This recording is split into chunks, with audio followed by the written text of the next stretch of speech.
I always wanted to focus on the content. I want to deal with that legal shit and taxes as least as possible. So I wasn't as diligent as I was supposed to. And of course, I think they also kind of sniffed that out, and they were slacking with their work and maybe charging a few minutes more here and a few minutes more there. And then I saw on the invoice that they charged me 30 minutes for 3 sentences in an email, and it was just complete garbage.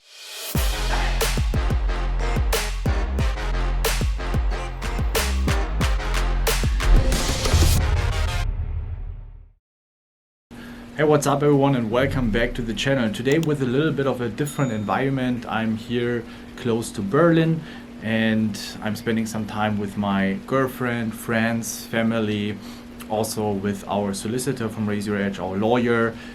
Been working on small projects, discussing some things, and I decided to take the opportunity to talk about something that might be very important at some point in your poker career, and not only your poker career, also when you intend to incorporate a business. You might need lawyers at some point, you might need accountants, right? So I decided to make a video about sharing my experience and sharing 5 tips how to find good lawyers, how to see red flags, how not to get scammed, how not to get overcharged, and how to recognize a lawyer accountant that doesn't necessarily has your interest at heart, rather the money. And yeah, I had to make the experience. I made a lot of mistakes along the way. So also in cooperation with the lawyers that I'm currently working with, getting the feedback, and they're excellent lawyers telling me, all right, this is what you need to take into consideration, that's what you need to pay attention to identify a good lawyer, a good accountant, or just in general experts where we have little to zero knowledge and we need to hire someone that is an expert in a certain field, because we need to put some trust into it, because they can easily take advantage of us. And this unfortunately happens more than you think. So I'm having a good time here right now. As I said, very excited to be back in Vienna soon. We have rented here a house close to a lake nearby Berlin. It's an amazing place. We have a very, very great time, and I can highly recommend everyone to, you don't necessarily have to go somewhere, but what really works for me is just scheduling some high quality time. The same effort as you put in scheduling your projects, scheduling your to-do list or your goals, whatever, the same you should be doing for the time off. What are you going to do when you have a day off? Otherwise, it just ends up being another day on social media, scrolling through the feed, just seeking for the next dopamine kick, and actually doing things you don't necessarily enjoy, and you just do them out of boredom. So this has helped for me, adopting the same mindset when tackling a normal day, making my to-do list, also planning days off. What do I want to do? Where I want to go? Still having a couple of hours where I decide spontaneously what I feel like. Of course, it needs to have some flexibility, but take that into consideration, and I'm pretty sure you will also recharge quite good and come back stronger. All right, let's jump right into it. My 5 tips. And before we jump into the 5 tips, in general, the right mindset. As I said, don't see them as these godlike human beings that know everything. You need to be very critical, and you don't need to be afraid to question what their advice is. The problem is we always think lawyers, also doctors, that they know everything. Unfortunately, every case is unique. There are billions of laws. Taxes are very intricate. It's not just something where, all right, standard procedure. There are of course some standard procedures, but very often it can be quite complicated. But also sometimes it's very simple, and they make it quite complicated because they earn on based on time they invest, based on problems. So when there are no problems, they don't earn money. But on the other side, things can get very complicated, and they need to do some research. They need to maybe read in some books and to give you the proper advice. But unfortunately, very often they also don't want to admit that they want to appear weak. So, and that's totally okay. Like, I also don't know everything as a poker coach, and I need to look up something like a sim or an analysis and need to check some numbers, whether it's a good push or good call regarding to ICM.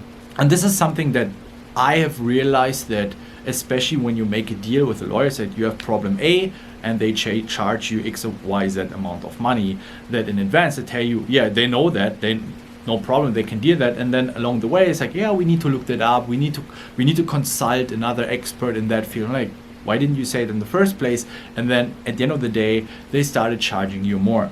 So this is, of course, very unique. But if you find a lawyer that can tell you, hey, I'm not 100% sure about that, I need to do some further research, that's already a good sign. And always come with the mindset of, all right, they're not these godlike human beings. They're also human beings, they're experts in certain fields, but they definitely don't know everything. But my first tip, very practical, request simple explanation. Why is that so important? If you have a question and they send you an email and they use all their sophisticated terms and their lawyer language, it's really hard for us as noobs to understand what they're saying. And then what happens is we read through that email, we don't get it, we call them and we ask them for explanation. Well, you're basically paying twice for the same thing, for the email and for their time on the phone. So of course it might happen at the beginning, but before you hire them, tell them, listen, I expect, and you should always tell them what you expect, right? So either you do that before, or when you forgot that for whatever reason and you get the first email and you get this wall of text of explanation with their super sophisticated terms, tell them, hey, next time please explain in the way that I understand it. They're advising you, and when you don't understand their advice, you're paying money for nothing, and that's stupid. Listen, and I always thought, well, it's just me being stupid. I didn't want to come across as stupid, like I'm this businessman, I need to understand. That's stupid. Like, be vulnerable, that's totally okay. It's your money, you didn't study that, that's what you're paying for. And so tell them straightforward, hey, I don't understand that, that's way too complicated for me, please next time use more easier and simpler language. They also sometimes do it because when they use that very sophisticated, nicely sounding language, they can sometimes behind that. They try to avoid sometimes to use straightforward language, because then you could hold them liable. If they say you are supposed to do X, Y, Z, and it's a wrong advice for some whatever reason, then if you get into trouble, you can make them liable. You can say, well, this is the advice I've gotten, the legal advice, right? Especially for tax accountants. So they always try to hide behind the generic language. Ask for straightforward advice what you're supposed to do. And when they can't do that, it's very often you get like, yeah, it depends on the circumstances. Tell them, this is my circumstances, this is my situation, what am I supposed to do? Right? Straightforward and clear explanation. And it's going to save you a lot of money. If they don't want to do that, they keep shitting you with terms you have no clue of, then move on. It's also a sign that because they know the more complicated they make it, the more money they earn, the more explanation it needs. Second one, request economical thinking. And of course, lawyers earn because of problems. There's a problem, you hire them, you try, or you ask them to try to fix the problem. But the problem is that if there's no problem, if they fix the problem, they don't earn any more money. So they don't necessarily have the interest is necessarily fixing the problem. It's more trying to spend as much money on that problem. And I have heard that so many times, also from lawyers that worked in different firms, where actually it's just one piece of paper, 3 lines, signing. They made it more complicated. Like, let's say some sort of documents that needs to be filled in. And there was a client that had a problem, and they checked, yeah, it takes me 3 hours, but actually it just took him 10 minutes to fill in a document, sign it, and send it to the court, right? But you as the client, you don't really know how much time they spend. Like, they tell you, hey, I need to do this, that, and that, and then they send it to the court. This is where upfront you need to tell them, listen, I not only want to have legal advice, I also want, of course, to spend the minimum amount of money. You can still have an expensive lawyer if it's worth it, but unfortunately very often you spend a lot of money, it's simply not worth it. It's like EV thinking. How much do you invest and what are you getting out of it? And a very good sign is when a lawyer tells you, listen, Mr. Müller, this is not worth it, this is not worth my time. The problem you have, the taxes you might save, just pay them. Like the 500 euros you might save, it's going to cost me at least 5 hours to research, to submit documents, to look into your documents, to look into your case. You already start paying, you're going to pay at least 1,000 in lawyer fees, and it's not for granted that I will be able to help you. This is perfect. This is a lawyer you want to have, because even if it's like 300, telling you like it takes me 300 euros to look into the case, to submit everything, and at the end you only say 500, but chances are 50-50. And at the end, the EV is going to be negative, right? So this kind of economical thinking is essential for you to have your business at heart. And when you're a poker player, you have a business. You are running a poker business, so to speak. And you have expenses, you have revenue, and of course you want to keep the expenses as low as possible. So tell them that upfront, that for you it's not only solving a problem, but you want to have educational estimation or good estimation whether it makes economical sense them to hire them, right? This is real advice you want to have. Unfortunately, most of them it's just, oh, there's a problem, let's fix that, no matter of the outcome. You also want to have an educational guess, what are the chances of winning, so you can estimate the investment you made, right? Very important. I think I've been lacking that so many times, and now Mr. Graske, our solicitor, he's always telling me, Ben, not worth it, not worth it, not worth it. And you also have to invest time. So this the opportunity cost, taking into consideration, is what a lot of lawyers, accountants, and experts are totally lacking. And it's hard to find someone. It's a grind. I will speak about that at the end as well. But yeah, please take that into consideration. Next point, confirmation via email. So very often you will have phone calls, but the phone calls are not helping you at all. Just for clarification, if you want to have an advice where you're also protected against the law, so if you ask for something like, hey, is this legal, or for example, playing poker, is this legal in my country, right? And he's telling you on the phone, yeah, it's legal, it's tax-free. Well, it doesn't help you at all, because if you get into trouble and the tax authorities are reaching out to you and asking you, hey, what about paying taxes for poker? Please submit some reports and accounts. Well, then you say, my lawyer told me it's legal and tax-free. It's not going to help you at all, because you can't hold him accountable, because it's said on the phone. So you want him to confirm what they have been saying on the phone, especially when it's good for you, whether it's telling you that poker is legal or tax-free.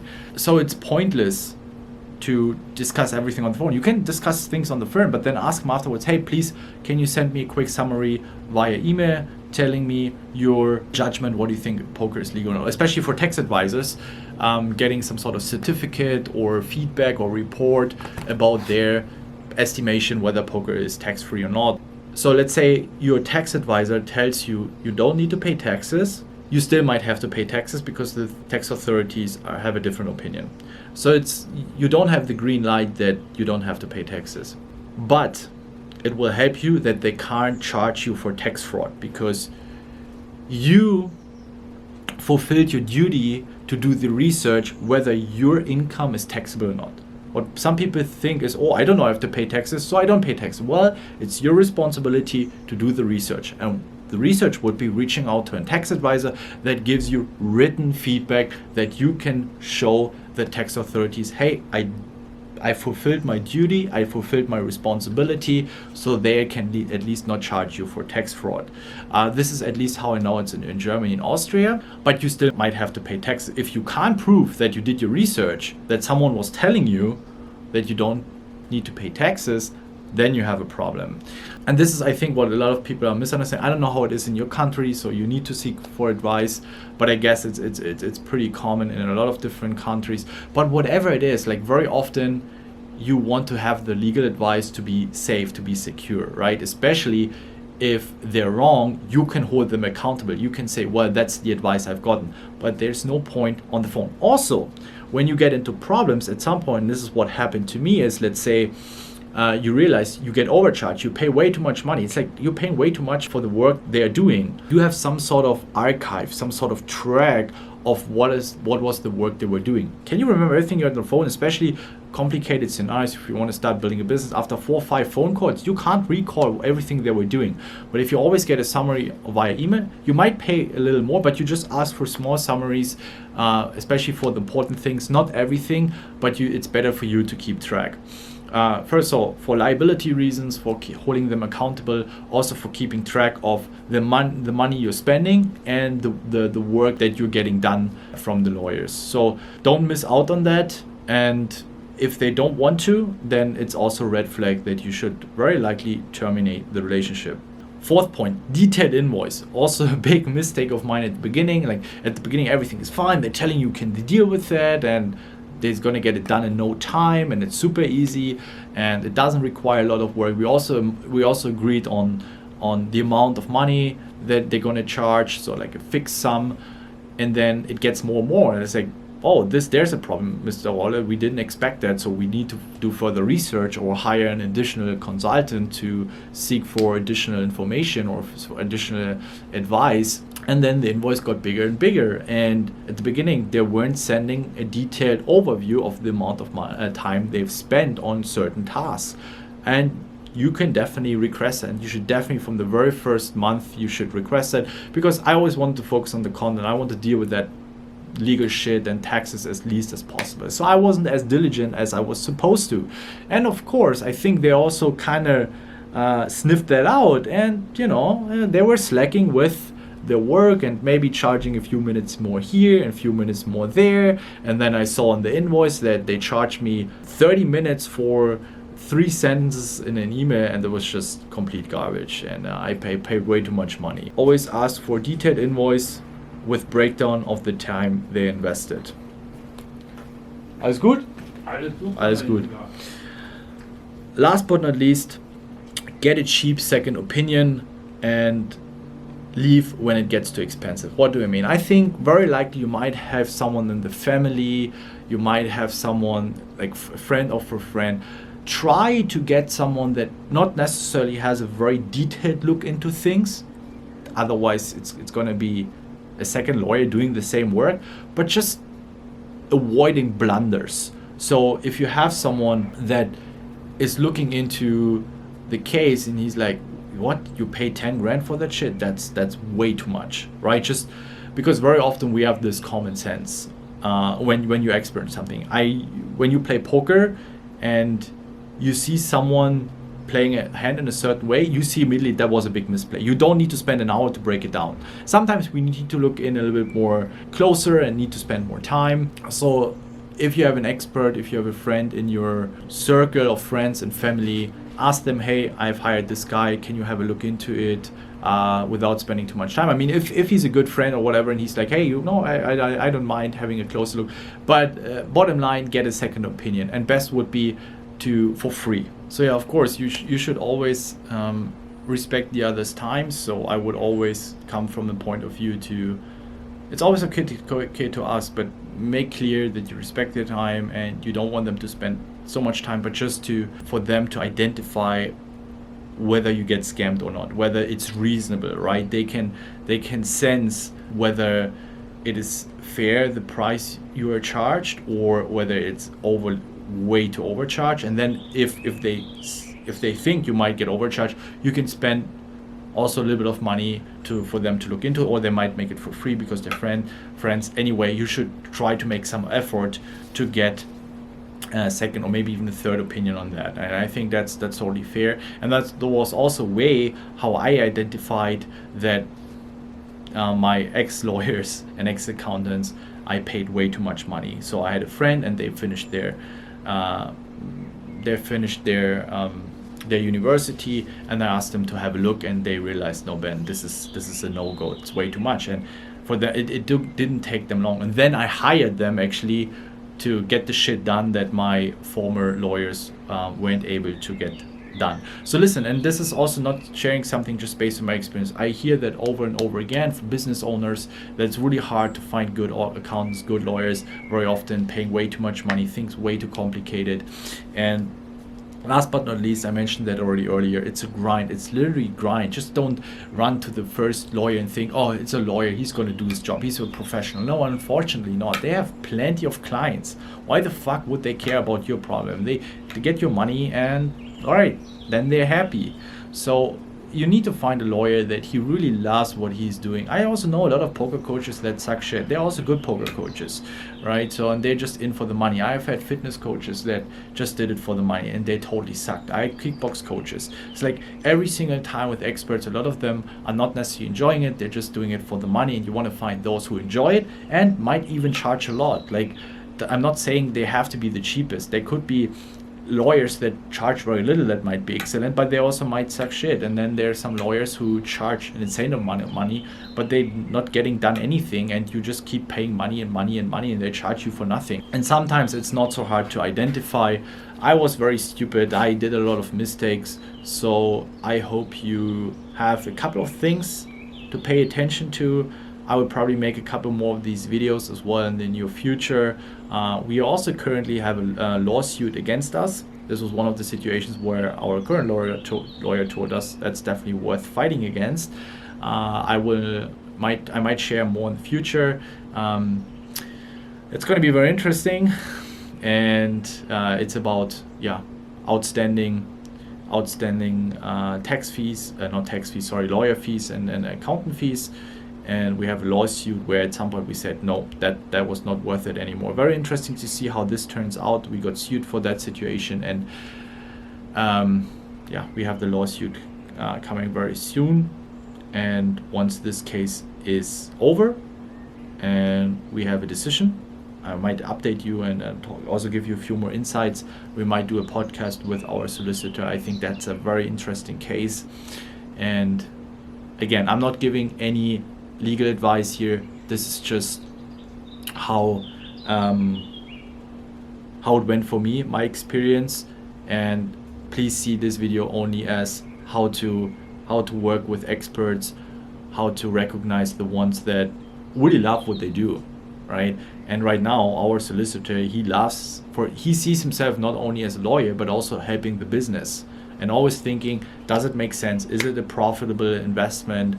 And I think those are also going to be the most successful lawyers, and they're actually at the end of the day going to earn the most money, because the success it's a word of mouth, right? You tell them who are the lawyers that are worth their money and who aren't, and then I don't even mind spending more money. I hope you guys enjoyed this type of content. I'm going to be back in Vienna soon, and then also more poker content is coming, live plays, reviews. I might be streaming. WSOP online is happening right now. Super excited. But for now, the next couple of days I'm spending more time here with my friends.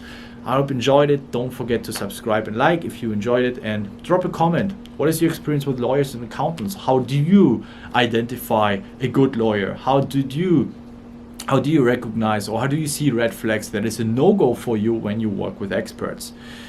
See you guys in the next video. Have a good time and stay healthy.